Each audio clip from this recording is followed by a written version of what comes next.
자, 조화수열이라고 하는 것에 대해서 좀 살펴보겠습니다. 간단한 내용이니까요. 가볍게 그냥 들려주셔도 될 것 같아요. 이제 조화수열이라고 하는 것은 뭐냐면 역수를 취할 때 등차를 이루는 수열을 보고 조화수열이라고 합니다. 예를 들어서 볼게요. 321번 보면 4, 2, 3분의 4, 1. 자, 이 수열을 AN이라고 해야 돼요. AN 이렇게 정의 내릴게요. 그런데 이것 자체만으로는 별로 큰 의미가 보이지 않습니다. 이 수열 자체가 아무리 봐도 우리가 지금 배운 수열이 등차하고 등비인데 등차절도 아니고 등비수열도 아니에요. 그래서 이런 시도를 한번 해보면 돼요. 한번 역수를 취해볼게요. 역수를 취하면 얘 4분의 1이고요. 얘 2분의 1이고요. 얘 4분의 3이고요. 얘 1분의 1이죠. 이렇게 역수, 즉 AN분의 1, 즉 역수를 취한 겁니다. 아직 좀 잘 안 보이나요? 자, 4로 한번 다 통일해서, 분모를 통일해서 표현해 볼게요. 즉 4분의 1, 4분의 2, 4분의 3, 4분의 4 이렇게 가는 수열이에요. 이 수열이 드디어 규칙이 보이나요? 등차수열이죠. 등차수열. 즉 역수를 취한 것 AN분의 1인데요. AN분의 1인데 AN분의 1이라고 표현하지 말고 그냥 AN의 역수를 취한 것을 편의상 그냥 BN으로 표현을 한번 해볼게요. 이 BN 수열이요. BN이라는 수열이 이렇게 지금 표현이 돼요. 공차가 얼마죠? 4분의 1, 4분의 1, 4분의 1. 초항도 4분의 1이죠. 따라서 BN이 결정되기를 공차 한번 쓰고 볼까요? 첫째 항이 4분의 1이고요. 공차가 4분의 1이니까 즉 BN이라고 하는 수열은 공차 4분의 1로 써주고요. 첫수 4분의 1만 쓰려면 바로 이렇게 표현되면 되겠죠. 즉 원래대로 바꾸겠으면 BN이라고 하는 게 뭐였죠? AN의 역수였죠. 이게 바로 4분의 1N이라는 거예요. 4분의 1. 따라서 4분의 N으로 표현할까요? 4분의 N. 이렇게.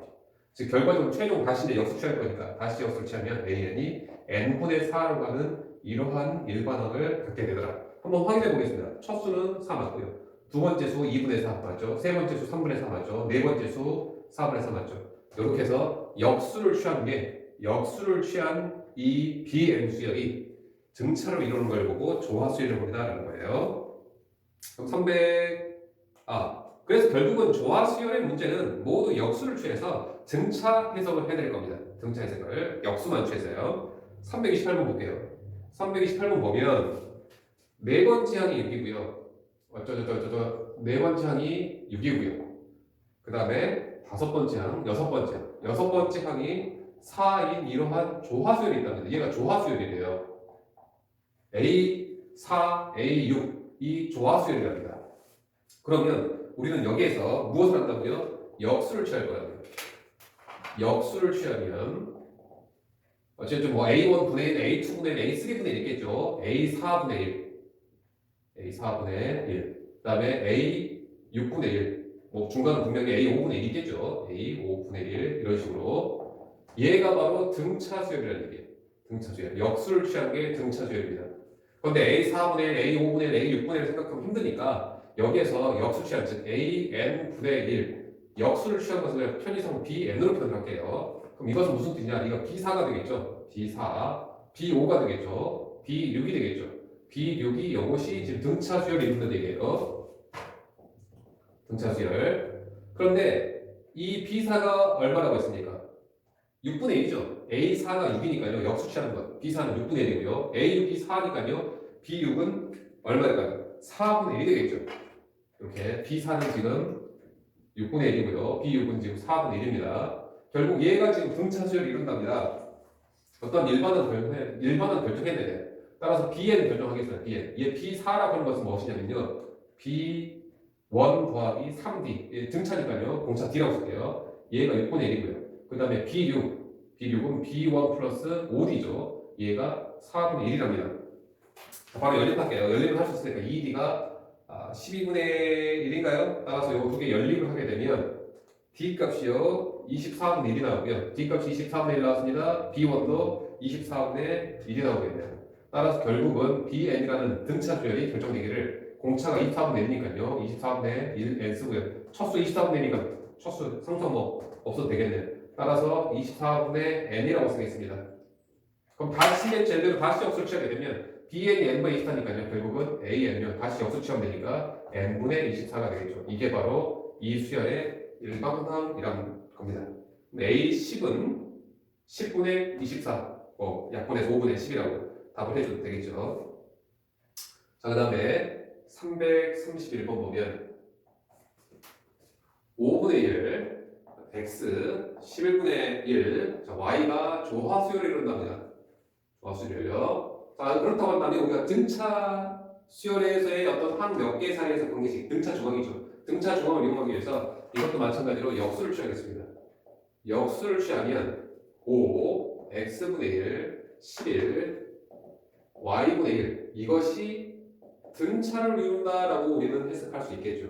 이것이 등차를 이룬다라고. 자, 그러면 여기서 등차 중앙 한번 쓰겠습니다. 여기 좀 부담스러우면 라디우스라든지 와전이라든지 몇 취하면 되는데 그냥 바로 할게요. 자, 등차 수열이니까요. 이 가운데 두 개가 x분의 2죠. 양 끝에 합과 같다. 16이고요. 그다음 여기서도 등차 중앙 쓰겠습니다. 가운데 두 배.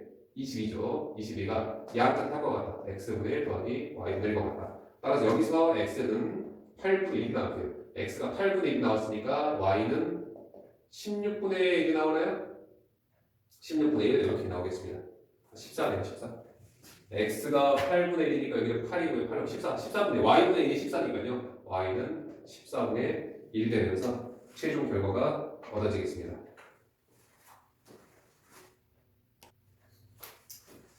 자, 다음에 338번에 어떤 세수 A, B, O가 등차 수열이면서 동시에 조화 수열이랍니다. 등차 수열이면서 동시에 조화 수열. 자, 그럼 등차 수열부터 해석할게요.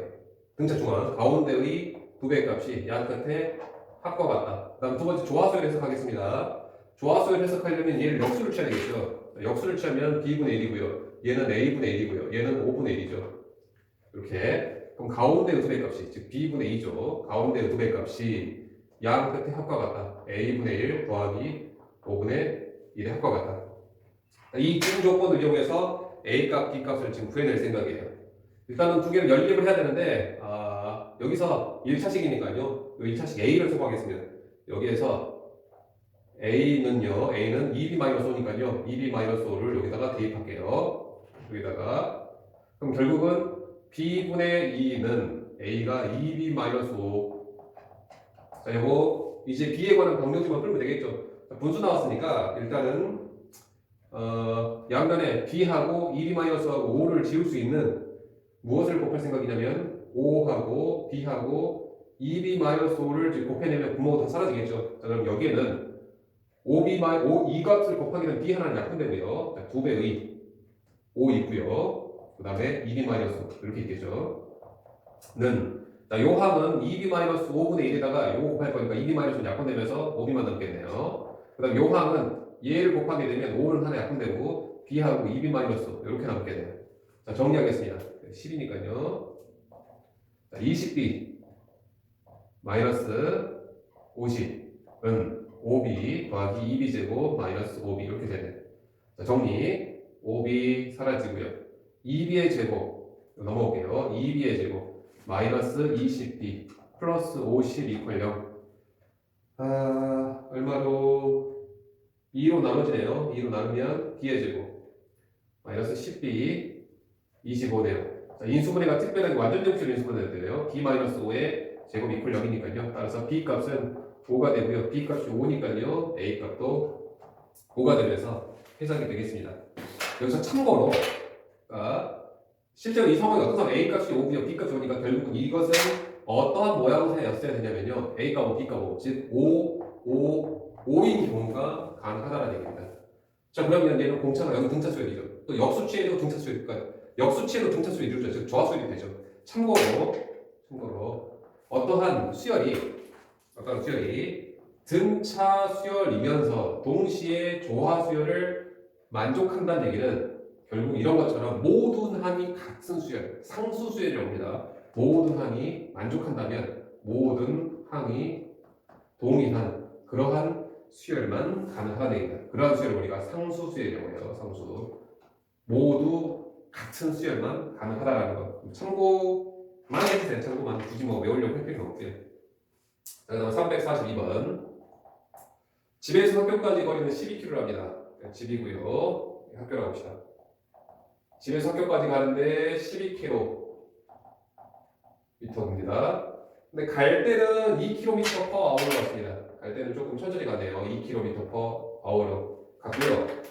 올 때 학교에서 집에 올 때입니다. 학교에서 집에 올 때 당연히 같은 길로 갔다 왔다 입니다. 그랬을 때는 시속 6km로 학교에서 집에 올 때 좀 빨리 왔네요. 시속 6km/h로 왔습니다. 자, 그렇다고 한다면 전체 평균은 얼마나 됐느냐? 전체 평균은 갈 때 2km로 왔고요. 올 때 6km 왔으니까 그럼 두 개의 평균 2하고 6개의 평균 얼마입니까? 4km/h 겠구나 라고 생각하면서 틀리는 경우가 좀 많습니다. 단순하게 생각해서는 안 되는 문제예요. 그럼 우리는 전체 평균은 우리가 어떻게 구할 거냐면 전체 평균은 전체의 거리분의 전체 거리를 전체의 시간으로 나눠야 되겠죠. 전체 시간으로. 그럼 우리는 갈 때 시간, 자 2km/h로 12km를 갔으니까 집에서 학교까지 간 시간이라고 할게요. 간 시간은 2분의 12해서 6시간입니다. 그 다음에 시속 6km/h로 12km 온 시간이라고 할게요. 돌아온 시간. 온 시간은요. 6분의 12에서 2시간입니다. 그러면 우리가 왕복시에서의 전체 시간의 평균, 속력의 평균이죠. 전체 평균 속력은 전체 시간 얼마라고요? 간 시간 6시간이라고요. 온 시간 2시간이라고요. 그래서 총 8시간 걸릴 겁니다. 그 다음에요. 가는 거리 12km, 온 거리 12km. 결국은 전체 거리는 24km죠. 따라서 8분의 24에서 3km/h가 전체의 왕복시의 평균 속력이 됩니다. 참고로 좀 특이하죠. 갈 때 2km 왔고 올 때 6km 왔어요. 그럼 당연히 평균 속력은 중간값, 산술 평균 4km/h겠지라고 예상했지만 전혀 예상을 빗나가고 있죠. 참고로 왕복시 같은 거리입니다. 같은 거리를 왕복했을 때 속력은요. 간 속력 얼마라고요? 6이라고요. 온 속력 얼마라고요? 온 속력 간 속력 2죠. 간 속력 2. 온 속력 6입니다. 그럴 때 왕복했을 때의 평균 속력은 얘가 산술 평균 즉 등차 중앙으로 형성되는 게 아니고요. 얘가 조화수열을 이루게 돼요. 조화수열을. 여기 x라고 놓을게요. 그럼 얘가 조화수열을 이룬다는 얘기는 결국 역수치합니다. 2분의 1, x분의 1, 6분의 1이 등차수열을 이룰 거예요. 자, 그러면 가운데의 두 배, x분의 1의 두 배 값이 양끝 다 2분의 1 더하기 6분의 1이 되더라. 그래서 x분의 1은 6분의 4가 되죠. 즉 3분의 2가 되죠. 3분의 1. 따라서 이 등식을 해석하게 되면 x값은 3이 나올 겁니다. 이렇게요. 즉 대표적인 조화수열의 문제가 왕복해설의 평균 속력, 그 다음에 또 우리가 과학 시간에 어떤 저항을 병렬로 연결했을 때 어떠한 그런 저항값을 계산할 때 이런 조화수열의 아이디어가 나오는 경우가 꽤 많아요. 그러니까 물론 상황에 따라 조금 달라지겠지만 아무튼 뭐 굳이 조화수열이라고 해서 여러분들이 막 의도적으로 이 조화수열을 외워야 돼라고 생각하지 마시고 이 역수를 취해놓고 그냥 등차수열을 해석해주면 크게 아마 부담은 되지 않을 겁니다.